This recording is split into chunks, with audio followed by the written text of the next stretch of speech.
Supreme Court Justice Clarence Thomas and his financial dealings with a billionaire buddy.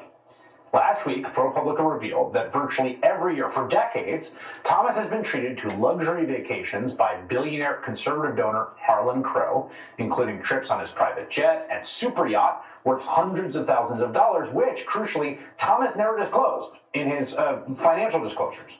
Now we've learned there are other financial dealings between the two men that Thomas also didn't disclose. In 2014, Crow bought several properties in this quiet residential neighborhood in Savannah, Georgia, that had belonged to Clarence Thomas and his relatives, including a house where Thomas's mother was still living and 2 vacant house lots. The purchase marks the first known instance of money flowing from Crow to Thomas. And although a Watergate-era law requires justices and other officials to disclose details of most real estate sales over $1,000, and this was $133,000, Thomas never disclosed his sale of the properties. In fact, Thomas has gone silent. He has not responded to the report today. Crow has issued a statement. He says he purchased Thomas's mother's house to preserve it for posterity. But as Senator Chris Murphy, Democrat of Connecticut, tweeted last week, it's not like Harlan Crow is some apolitical pal of Thomas. He constantly has cases before the Supreme Court. He funds groups that argue for outcomes that benefit him. One group filed 8 briefs before the court. Thomas sided with Crow in all 8 cases. And Senator Chris Murphy joins me now. What's your reaction to this latest report on this house sale?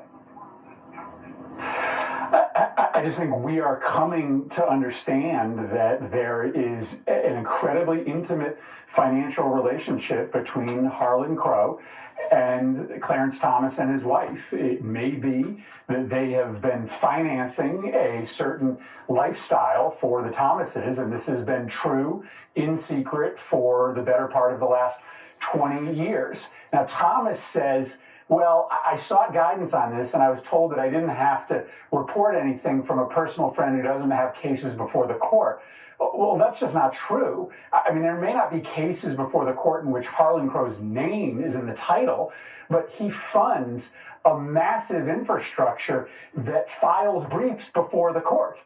So there are constantly cases before the court in which Harlan Crow registers a public opinion through the groups that he funds. And as I mentioned in that tweet, it just doesn't seem coincidental that every time Harlan Crow declares an opinion on a case before Clarence Thomas sides with the guy who seems to be funding a lot of his lifestyle, his vacations, and the purchase of his properties. That's a huge problem. It is not something that we allow in American democracy. Well, we do kind of allow it, is the thing. Here's the question is, and so then what? I mean, it does seem like the Article 3 judiciary kind of makes its own rules. There's no ethical guidelines for the Supreme Court justices. They can kind of do whatever they want. And it's sort of like, well, what are you gonna make me do? Yeah, no, so you are right that there are 9 individuals at the highest levels of the federal government who are effectively exempt from any ethical rules, and those are those Supreme Court justices. The rest of the federal judiciary actually has a binding code of conduct, and there are consequences for those judges if they violate the code of conduct. We have a code of conduct. Members of Congress have an ethical code, and there are consequences from the body in which we sit if we violate that code. The Supreme Court basically has told us for decades, don't worry about it. We don't need a binding code. We don't need to adopt one. Congress, you don't need to apply one to us because we can just handle it ourselves. There's no problems. Well, now we see that they obviously can't handle it themselves, and so we need to pass legislation that creates a code of conduct, disclosure rules, just like all the other federal judges are subject to. Yeah, I mean, obviously a real estate sale is like a black and white issue that you put in a financial disclosure. But I also wanted to ask you, I've been watching, and I think you have been watching what's been unfolding in Tennessee, both with the shooting there, the brutal shooting in a school, the aftermath of the gun protest there, the kicking out of the legislators, then just a week later, another mass shooting, this one in Louisville.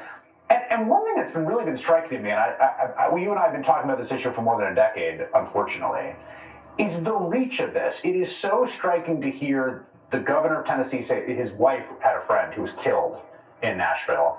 Rick Scott, your colleague in Florida, said my banker was killed in Louisville. The governor of Kentucky saying a friend was killed. Like, do you think this shocking proximity of this violence, uniquely American, as you've documented in your book, is going to have an impact on lawmakers?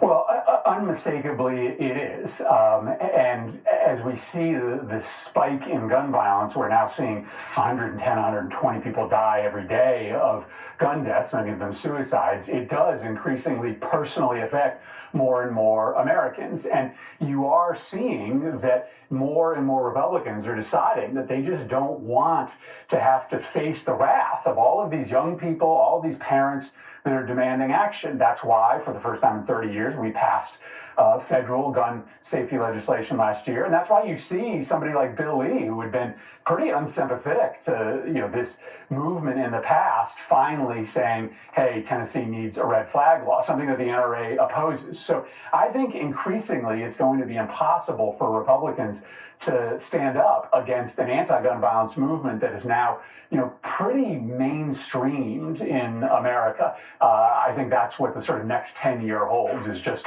a question of when Republicans start to advocate and vote for some of this stuff, not if they're going to do it. It strikes me when we started the show talking about abortion that in both issues there's a kind of paradox at the heart of it, which is that the worst things get substantively, and I think things are really bad right now with gun violence. I mean, just as an empirical matter, it's shot up, right? Things are really bad in reproductive rights. We saw a right overturned after 60 years.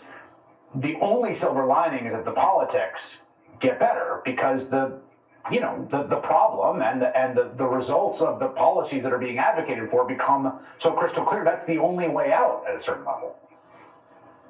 Well, and listen, that's the essence of democracy, right? Is that, eventually you get to have a say on all these things at the polls. And, for decades, the most vocal voices on the issue of guns were on the side of the gun lobby. I mean, if you held a town hall and somebody stood up and said, I want to talk to you about guns, you knew that they were going to be advocates for the Second Amendment. That's totally flipped. Today, in red and blue states, if somebody says, I want to talk to you about guns, they want you to pass the assault weapons ban or universal background checks. That's pretty exceptional that in only 15 years, the sort of the activation, the urgency, the power on this issue is flipped from one side to the other.